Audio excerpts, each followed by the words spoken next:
Olá, seja bem-vinda, seja bem-vindo ao Mente Aberta Audiobooks. Na nossa leitura inclusiva de hoje, leremos o capítulo 28 do livro Didática Magna de Comênios. Mas antes de começarmos, peço que se inscreva no nosso canal e ative o sininho para receber nossas notificações. Vamos a isso! Capítulo 28. Fundamentos para ensinar e aprender solidamente. Geralmente, a instrução é superficial. 1. As lamentações de muitos e os próprios fatos atestam que são poucos os que trazem da escola uma instrução sólida e numerosos os que de lá saem apenas com um verniz ou uma sombra de instrução. Dupla causa. 2. Se procurarmos as causas disso, encontramos duas. Ou porque as escolas, descurando as coisas mais importantes, se ocupam de banalidades e de frivolidades, ou então porque os alunos, tendo passado a correr por cima de muitas matérias, mas não se tendo detido demoradamente em nenhuma delas, voltaram a desaprender aquilo que haviam aprendido. E este segundo defeito é tão comum que poucos são aqueles que dele se não lamentam. Efetivamente, se a maioria estivesse sempre pronta a pôr à nossa disposição tudo o que alguma vez lemos, ouvimos e compreendemos, como seríamos considerados pessoas instruídas? Em todas as ocasiões em que fôssemos postos à prova, nada nos escaparia. Mas, porque é o contrário que se verifica, sem dúvida que andamos a transportar água com um crivo. O remédio para estes dois males deve pedir-se ao método natural. 3. Mas haverá remédio para este mal? Sem dúvida, se introduzidos de novo na escola da natureza, investigarmos por que vias ela produz criaturas de longa duração. Será possível encontrar o modo pelo qual alguém pode saber não só aquelas coisas que aprende, mas ainda mais do que as que aprende. Isto é, não somente aquelas coisas que aprende dos professores e dos vários autores, correspondendo bem ao seu ensino, mas também as que ele próprio aprende, refletindo sobre os fundamentos das coisas. Das condições. 4. Conseguir-se-á isso? 1. Se não se estudar, senão assuntos que virão a ser de sólida utilidade. 2. E se todos esses assuntos forem estudados sem os separar. 3. E se todos eles repousarem em fundamentos sólidos. 4. E se esses fundamentos mergulharem bem fundo. 5. E se depois todas as coisas não se apoiarem senão sobre esses fundamentos. 6. Se todas as coisas que devem ser distinguidas forem minuciosamente distinguidas. 7. Se todas as coisas que vêm a seguir se baseiam nas que estão antes. 8. Se todas as coisas que têm entre si uma relação estreita se mantêm constantemente relacionadas. 9. Se todas as coisas forem ordenadas em proporção da inteligência, da memória e da língua. 10. Se todas as coisas forem consolidadas com exercícios contínuos. Examinemos cuidadosamente cada uma destas 10 condições. Fundamento 1. Fundamento 1. Não deve abordar-se nada do que nos não diz respeito. 5. A natureza não começa nada que seja inútil. Por exemplo, quando começa a formar a avezinha, não lhe faz escamas, nem barbatanas, nem guelras, nem cornos, nem quatro patas, nem qualquer outra coisa que ela não utilizará, mas faz-lhe a cabeça, o coração, as asas, etc. Do mesmo modo, a árvore, a natureza não faz orelhas, olhos, penas, pelos, etc. Mas faz-lhe a casca, o livrilho, o cerne, as raízes, etc.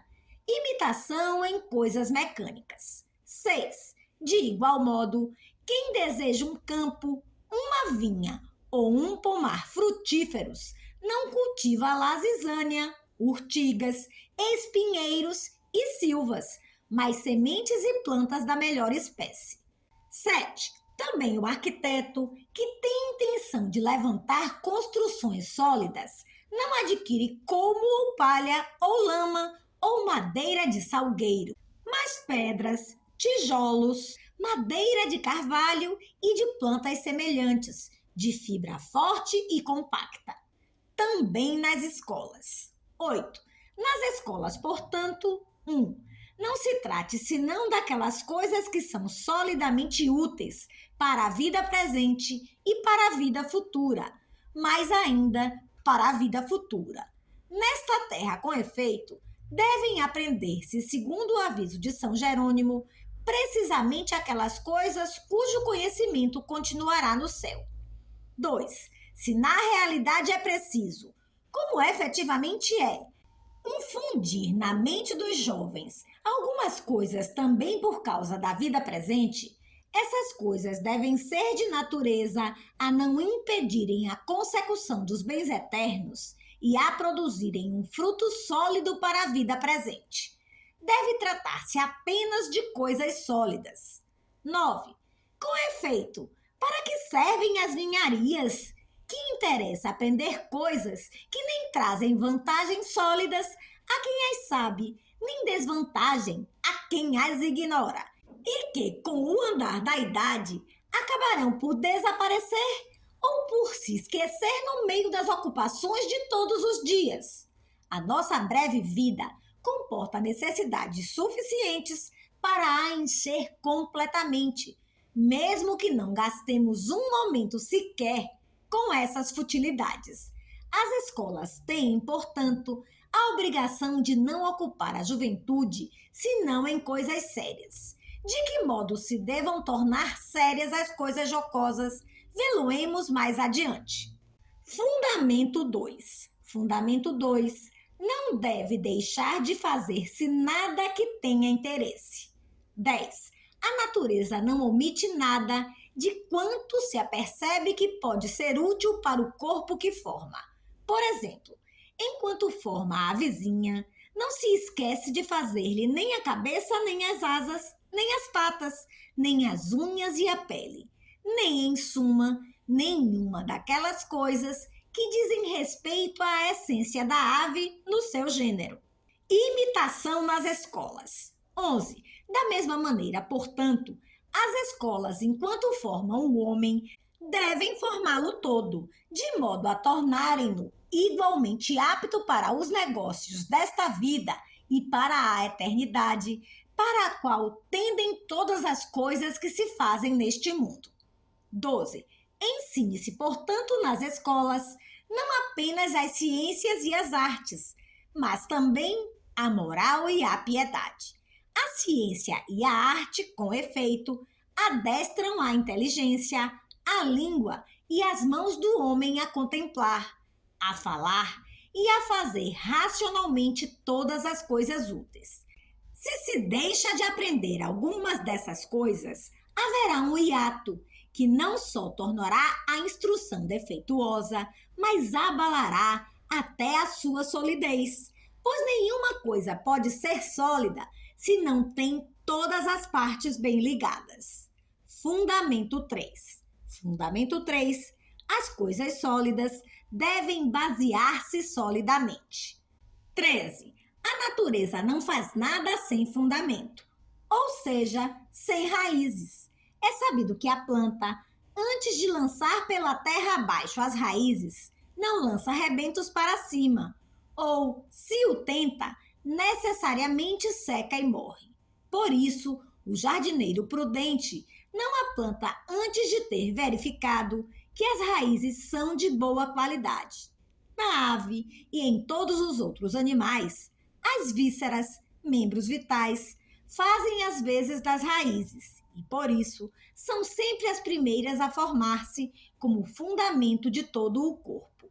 Imitação. 14.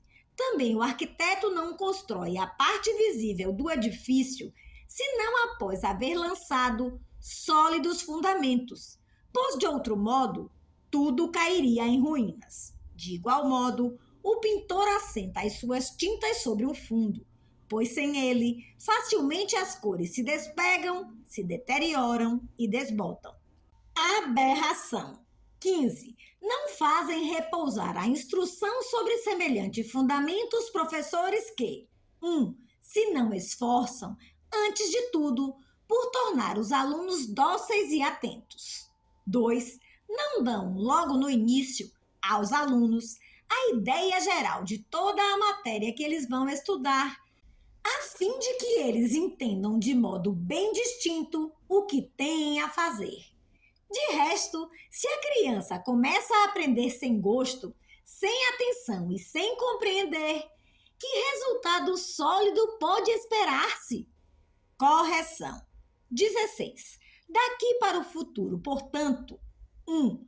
Ao começar-se, seja que estudo for, desperte-se um amor sério por ele nos alunos, por meio de argumentos tirados da excelência, da utilidade, do encanto e de qualquer outro aspecto da matéria a estudar.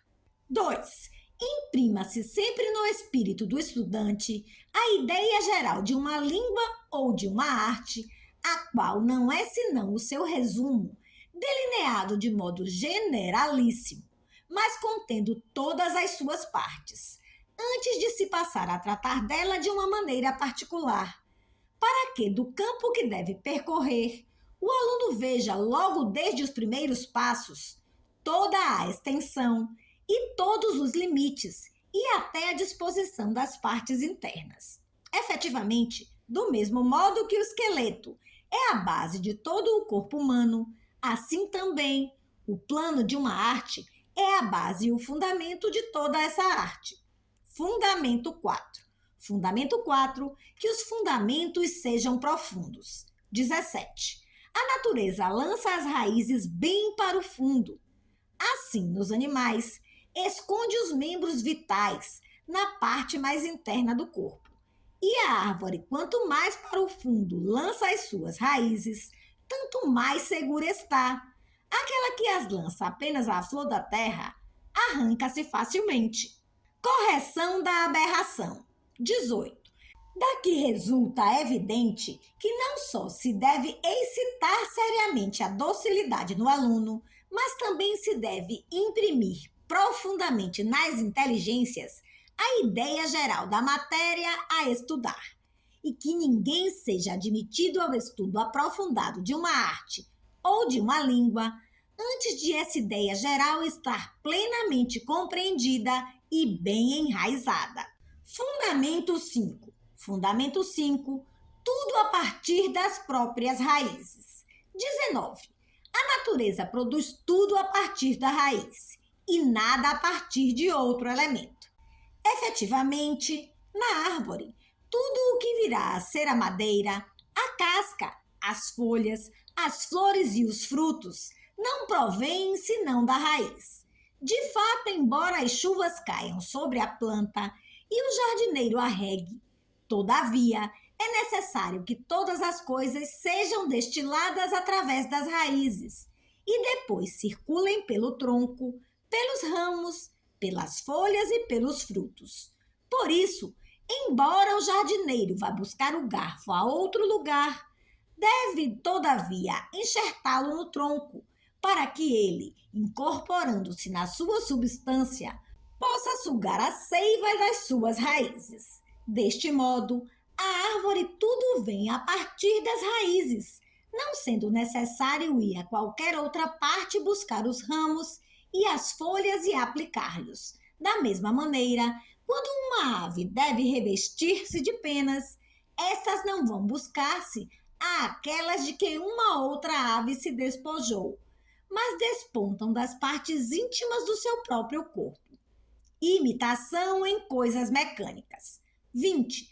Também o arquiteto sensato constrói todas as partes do edifício de modo que, assente sobre os seus próprios alicerces, se sustentem por si mesmas, sem necessidade de apoios externos.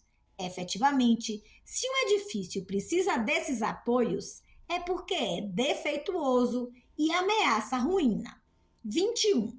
De igual modo, quem prepara uma piscina ou um poço de água não transporta as águas de qualquer outro local, nem espera as águas das chuvas, mas abre as veias de uma nascente viva e, por meio de canais e de tubos subterrâneos, encaminha para o seu reservatório. Também na escola. 22. Desta regra fundamental, segue-se que instruir bem a juventude não consiste em rechear os espíritos com um amontoado de palavras, de frases, de sentenças e de opiniões tiradas de vários autores, mas em abrir-lhes a inteligência à compreensão das coisas, de modo que dela brotem arroios como de uma fonte de água viva, e como dos olhos das árvores brotam os rebentos, as folhas, as flores e os frutos, e no ano seguinte de cada olho nasce de novo um outro ramo com as suas folhas, as suas flores e os seus frutos. Enorme aberração das escolas. 23. Até aqui, as escolas não se têm proposto realmente como objetivo habituar os espíritos a irem buscar o vigor às próprias raízes, como fazem as árvores, mas têm-lhes ensinado apenas a munirem-se de pequenos ramos arrancados de outro lugar, e assim a enfeitarem-se com as penas dos outros, como o corvo de Esopo. E tem se esforçado não tanto por cavar a fonte da inteligência neles escondida, como por irrigá-la com águas alheias. Isto é, não lhes tem mostrado as próprias coisas, como é que elas são por si e em si, mas que é, acerca disto ou daquilo. Pensou ou escreveu este ou aquele, um terceiro ou até um 10º autor, a tal ponto que chegou a pensar-se que a máxima erudição consistia em saber de cor opiniões discrepantes de muitos autores acerca de muitas coisas. Daí que muitos não se ocuparam senão em respigar de vários autores, frases, sentenças e opiniões, construindo uma ciência que não passava de uma manta de retalhos. A estes repreende-os asperamente Horácio. Imitadores, rebanho de escravos. De fato, rebanho de escravos, habituados apenas a transportar a carga dos outros. Verniz da instrução superficial. 24. Mas, por amor de Deus, que interessa distrair-se com as opiniões emitidas por vários autores acerca das coisas, quando o que se procura saber é como são verdadeiramente as coisas em si mesmas? Será que tudo o que fazemos na vida não consiste senão em andar atrás dos outros, que correm de cá para lá, e em observar onde alguém se desvia, tropeça ou perde o norte? Ó vós todos, deixai os caminhos tortuosos e avante para a meta. Se temos uma meta fixa e bem determinada, por que não havemos de esforçar-nos por atingi-la pelo caminho direito? Por que é que havemos de servir-nos mais dos olhos dos outros que dos nossos? A causa disto é o método defeituoso. 25. Que as escolas cometem o erro de ensinar a olhar com os olhos dos outros e a saborear com o coração dos outros, mostra-o método de todas as artes, o qual não ensina a abrir as fontes e a derivar delas vários arroios, mas apenas mostra os arroios derivados dos autores, querendo que, através deles, atinjamos as fontes. Com efeito, nenhum dicionário, a mim parece assim, se excetuar o polaco de Knapsis. Mas, quanto a dicionários, mostrarei o que penso no capítulo 22. Ensina a falar, mas a compreender. Quase nenhuma gramática ensina a compor um discurso, mas a analisá-lo. E nenhuma estilística mostra a maneira de compor elegantemente frases ou de as variar, apenas apresentando um montão confuso de frases. Quase ninguém ensina a física por meio de demonstrações gráficas e de experiências, mas todos a ensinam lendo o texto de Aristóteles ou de outro autor.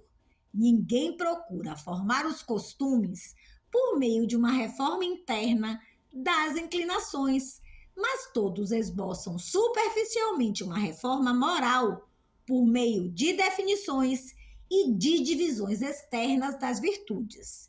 Isto aparecerá mais claro quando, com a ajuda de Deus, falarmos do método especial de ensinar as artes e as línguas, e mais claro ainda, se Deus o permitir, no plano da pansofia. Os artesãos e os operários tratam melhor as suas coisas. 26. É realmente de admirar que neste assunto os antigos não tenham visto melhor que nós, ou ao menos que este erro não tenha já sido corrigido pelos modernos. É sem dúvida aí que reside a verdadeira causa da extrema lentidão dos nossos progressos. Que digo, porventura o carpinteiro mostra ao seu aprendiz a arte de fabricar casas destruindo-as? Pelo contrário, é construindo que lhe mostra quais os materiais que se devem escolher e como cada um deles, por sua vez, deve ser medido, desbastado, polido, levantado, colocado, encaixado, etc. Efetivamente, quem é mestre na arte de construir, de modo algum considera como uma arte a demolição, de mesmo modo que quem sabe coser bem um vestido não considera uma arte o descozê-lo. Demolindo casas, nunca ninguém aprendeu a ser construtor. E desfazendo vestidos, nunca ninguém chegou a alfaiate. A incúria dos homens de estudo acerca das suas próprias coisas é duplamente nociva. 27. Sem dúvida, os inconvenientes e até os danos de não reformar este método são manifestos. 1. Porque a instrução de muitos, se não mesmo da maioria, se reduz a uma mera nomenclatura, isto é, sabem de fato recitar os termos e as regras das artes, mas não sabem fazer bom uso delas. 2. Porque a instrução, a bem dizer de todos, não é uma ciência universal que se mantenha, se reforce e se difunda por si mesma, mas é uma espécie de manta de retalhados, com um pedaço tirado daqui e outro de além, sem qualquer conexão e incapaz de produzir qualquer espécie de fruto sólido. Efetivamente, essa ciência, constituída por uma coleção de várias sentenças e opiniões de diversos autores, assemelha-se muito à árvore que é costume levantar em certas festas de aldeia, a qual, embora se apresente adornada com ramos, flores e frutos, e até com grinaldas e coroas, a elas ligadas de vários modos, todavia, uma vez que estas coisas não crescem de uma raiz própria, mas são arrumadas externamente, não podem nem multiplicar-se, nem durar muito tempo. Com efeito, semelhante árvore não produz nenhum frutos e os ramos que dela pendem murcham e caem.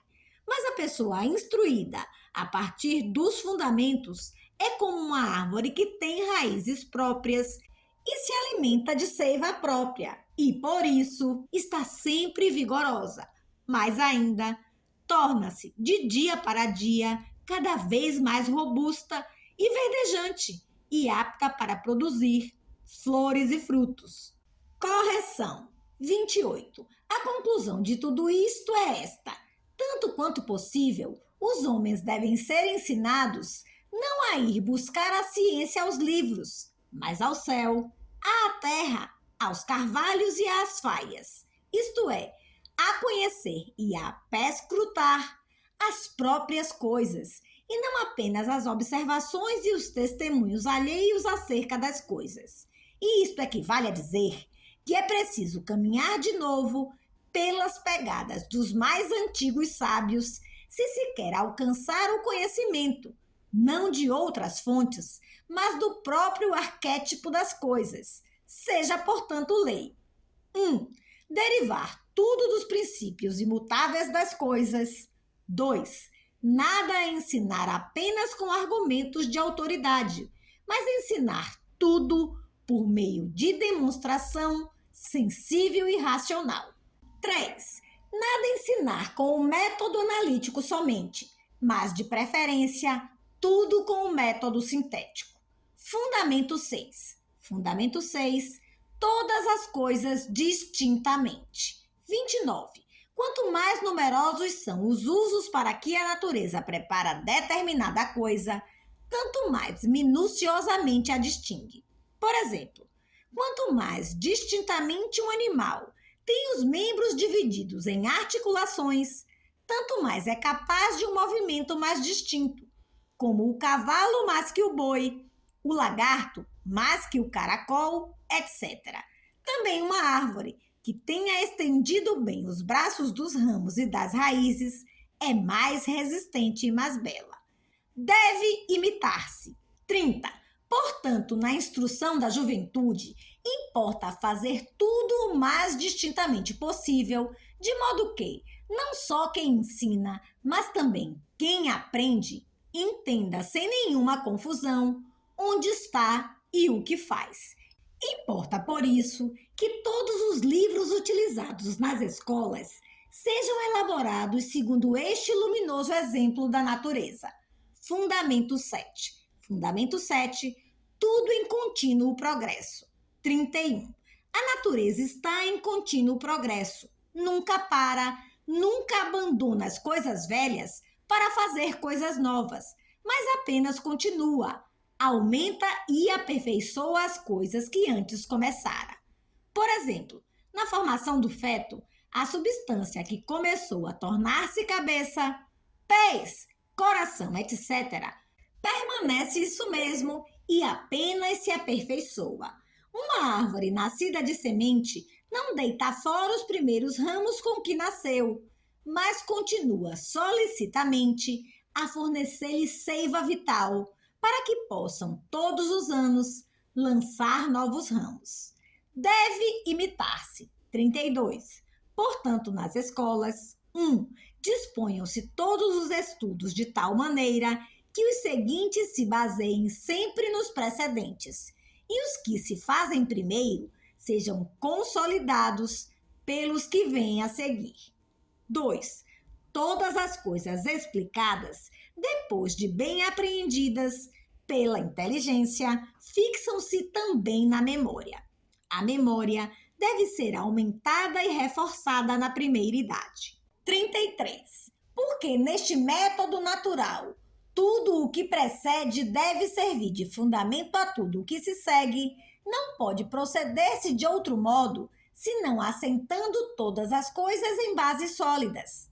Ora, não se introduzem solidamente no espírito, senão as coisas que forem bem entendidas e cuidadosamente confiadas à memória. Quintitiano escreveu acertadamente: todo o progresso escolar depende da memória e é inútil ir à lição se cada uma das coisas que ouvimos ou lemos desaparece. E Luís de Vives, durante a primeira idade, exercite-se a memória, pois ela desenvolve-se cultivando-a. Confie-se-lhe muitas coisas com cuidado e frequentemente. Com efeito, aquela idade não sente a fadiga, porque nem sequer pensa nela. Assim, sem fadiga e sem tédio, a memória alarga-se e torna-se capacíssima. Das Disciplinas, livro 3. E na introdução à sabedoria escreve: nunca deixes a memória sem fazer nada. Nada lhe é mais agradável e nada a desenvolve mais que o trabalho. Confia-lhe todos os dias qualquer coisa. Quanto mais coisas lhe confiares, tanto mais fielmente as guardará. Quanto menos coisas lhe confiares, tanto menos fielmente as guardará. Que estes escritores dizem uma grande verdade, provam-nos os exemplos da natureza. Com efeito, uma árvore, quanto mais umidade absorve, tanto mais robustamente cresce. E quanto mais robustamente cresce, tanto mais absorve. Também um animal, quanto mais digere, tanto mais cresce. E quanto mais cresce, tanto mais alimento deseja e digere.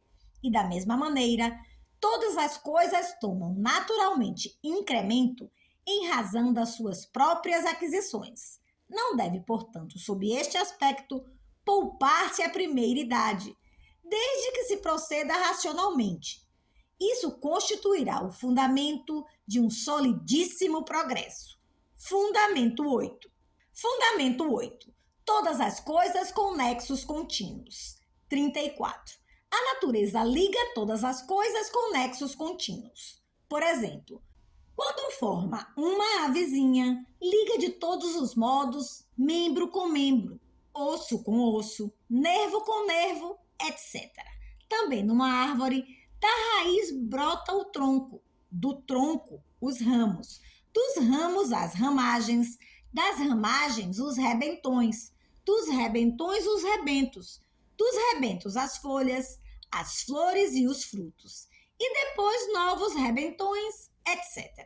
De tal maneira que, embora sejam milhões os ramos, as ramagens, as folhas e os frutos, não constituem senão uma só e a mesma árvore. Também não é difícil, se quer que ele dure, todas as suas partes, as maiores como as mínimas, as paredes com os alicerces, o forro e o teto com as paredes, devem não só combinar-se entre si, mas também encaixar-se de tal maneira que se unam firmemente e constituam uma casa. Deve imitar-se. 35. Daqui resulta que 1. Os estudos da vida inteira devem ser dispostos de tal modo que constituam uma enciclopédia, na qual nada se encontre que não tenha nascido da raiz comum e que não esteja assente no seu devido lugar. 2. Todas as coisas que se ensinam devem de tal modo basear-se em razões sólidas que não deixem facilmente lugar nem à dúvida, nem ao esquecimento.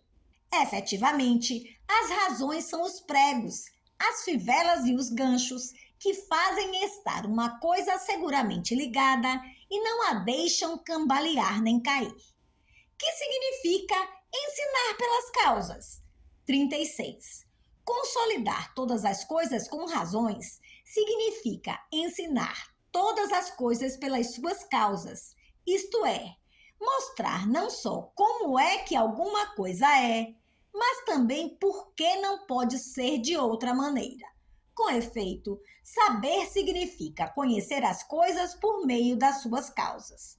Por exemplo, se puser a questão de saber se é mais correto dizer totus populus ou concuctus populus, se o professor responder concuctus populus, mas não der a razão, o aluno bem depressa se esquecerá.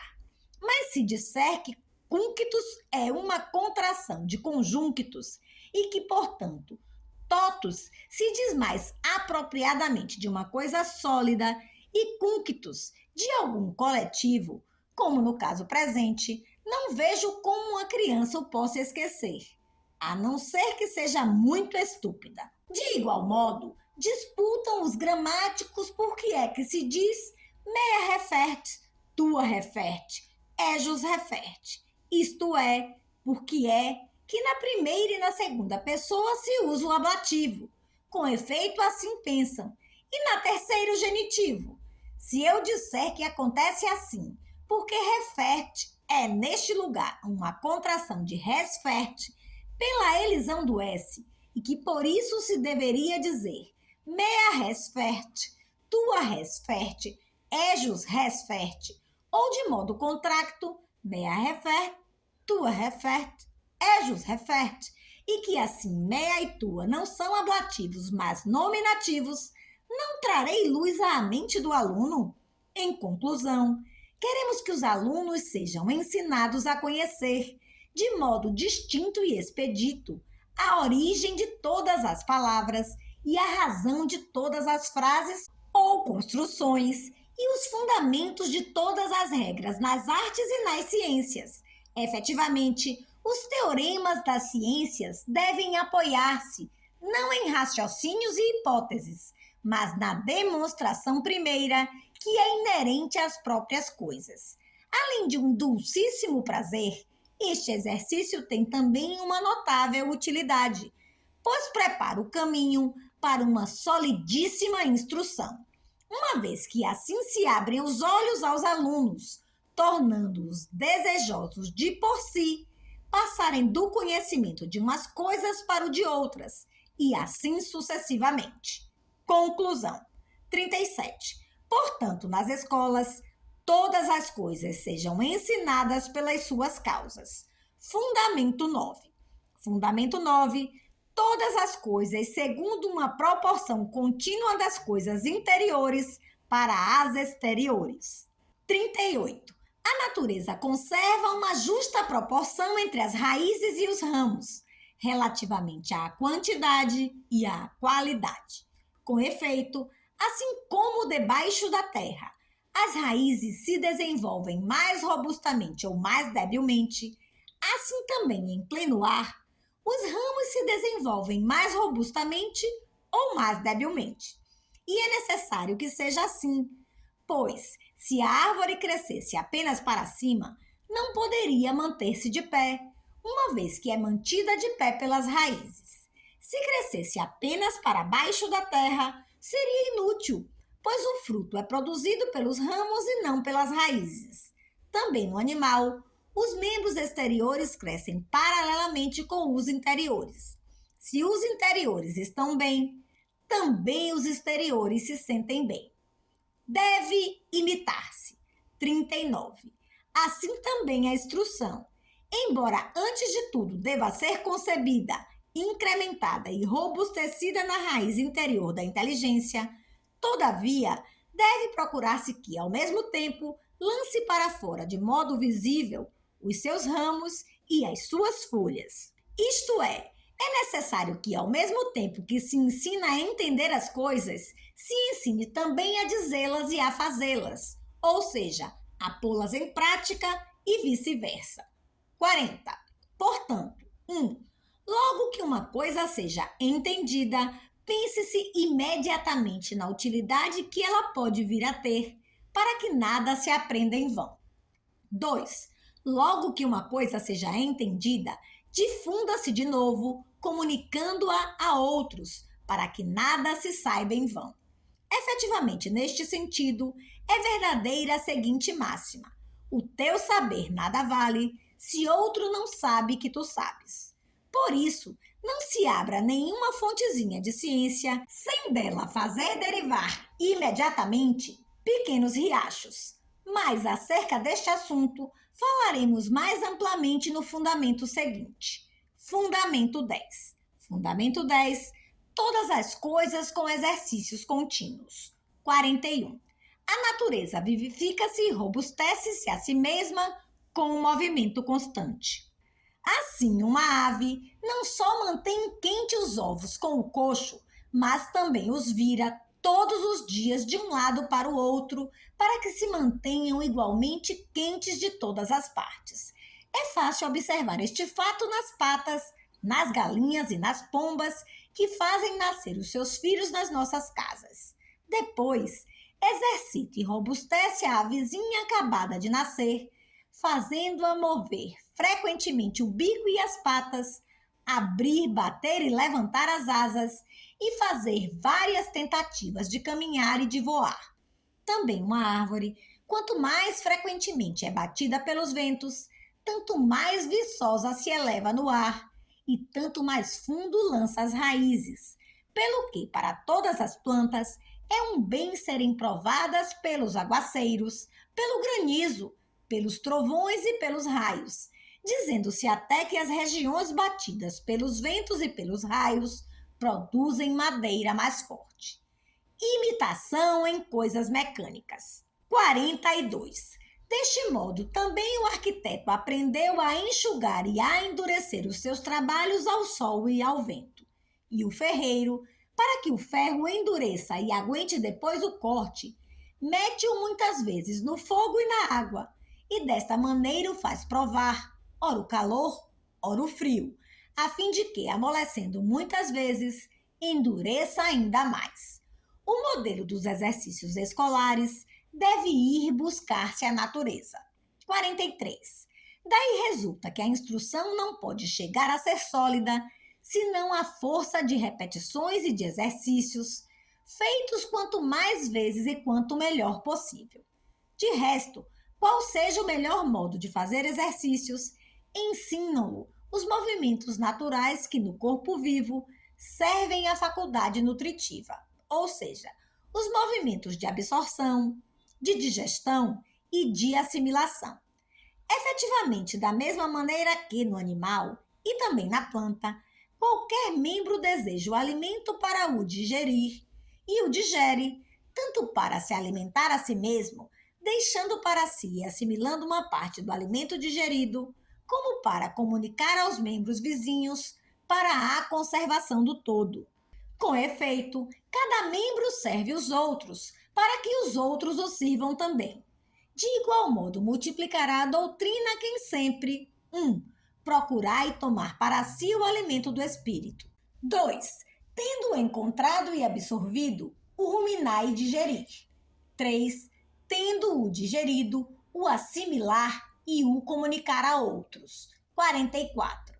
Estas 3 coisas são expressas nos seguintes versos. 3 coisas oferecem ao aluno a oportunidade de superar o professor.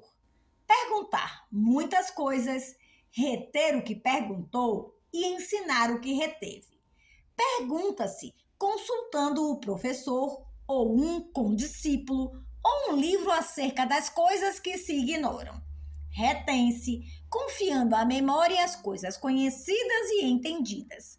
E para que a certeza seja maior, tomando apontamentos, pois são poucos aqueles de engenho tão feliz que possam confiar tudo à memória. Ensina-se, contando por sua vez aos condiscípulos e a quaisquer pessoas que se encontrem, todas as coisas aprendidas. Os 2 primeiros exercícios são bem conhecidos nas escolas. O terceiro ainda o não é suficientemente, mas seria muito bom introduzi-lo. Com efeito, é absolutamente verdadeira esta máxima. Quem ensina aos outros, instrui-se a si mesmo, não só porque, repetindo os próprios conhecimentos, os reforça em si mesmo, mas ainda porque encontra uma boa ocasião para penetrar mais a fundo nas coisas. Por isso, Joaquim Fortius, homem eminente pelo saber, falando de si mesmo, afirma que as coisas que alguma vez apenas ouviu ou leu lhe fugiam da memória dentro de um mês ou até mais cedo. Mas aquelas que ensinou aos outros, conhecia-as tão bem como aos próprios dedos da mão e julgava que só a morte lhas poderia arrebatar.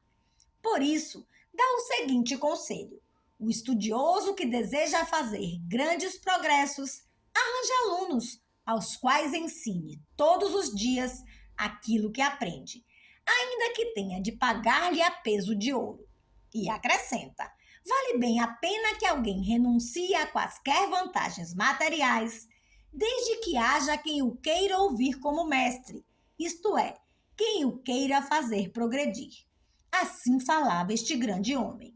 Como deve introduzir-se nas escolas? 45. Mas isto far-se-á mais comodamente e, sem dúvida, com utilidade para um maior número de pessoas, se o professor de cada classe instituir entre os seus alunos este maravilhoso gênero de exercício do modo seguinte: em qualquer aula, depois de brevemente apresentada a matéria a aprender e de explicado claramente o sentido das palavras e de mostrada abertamente a aplicação da matéria, mande-se levantar qualquer dos alunos, o qual, como se fosse já professor dos outros, repita pela mesma ordem tudo o que foi dito pelo professor.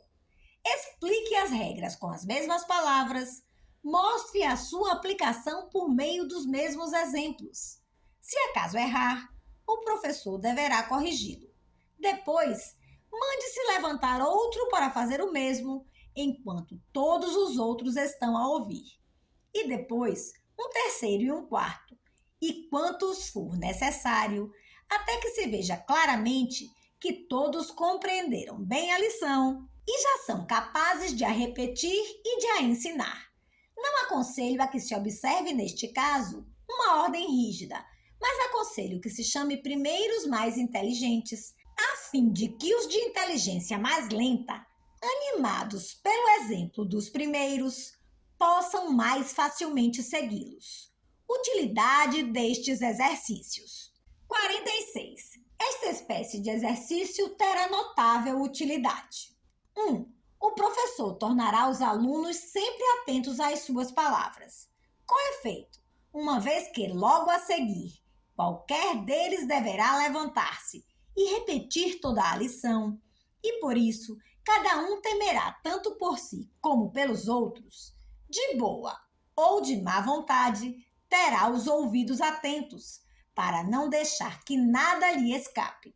Este treino da atenção, reforçado por um exercício de alguns anos, tornará o jovem desperto para todas as ocupações da vida. 2. O professor poderá verificar melhor se todas as regras expostas foram bem entendidas por todos. Se assim não aconteceu, fará as devidas correções, com grande vantagem para si e para os alunos. 3.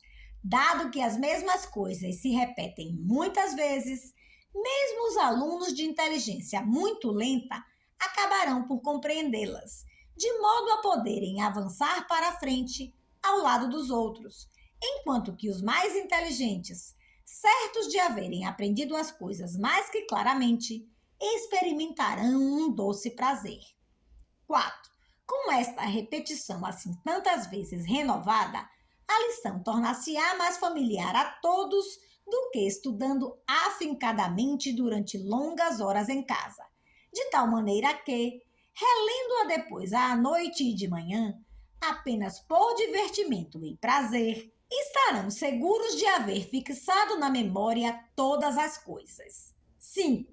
Uma vez que, deste modo, o aluno é admitido a exercer como que o ofício do professor, despertará na sua mente um grande desejo e um grande ardor de aprender, e adquirirá o dom de saber tratar, com palavra franca e coragem, de qualquer assunto perante o público, o que será de grande utilidade na vida. Exercício de ensinar os outros fora da escola. 47. Além disso, os alunos podem, mesmo fora da escola, sentados ou a passear, discutir entre si, que é acerca de coisas aprendidas há pouco ou há muito tempo, que é acerca de qualquer matéria nova que acaso se lhes apresente. Para semelhante exercício, se juntam em número bastante elevado, devem escolher um, à sorte ou por votação, que faça às vezes de professor, dirigindo e moderando as discussões. Se algum nomeado pelos condiscípulos recusa, seja severamente castigado, pois queremos que seja inflexível a lei segundo a qual ninguém, não só não fuja às ocasiões de ensinar e aprender, mas até que todos as procurem. Quanto aos exercícios escritos, que são também uma ajuda válida para progredir solidamente, daremos conselhos especiais ao falarmos da Escola de Língua Nacional e da Escola Clássica nos capítulos 29 e 30.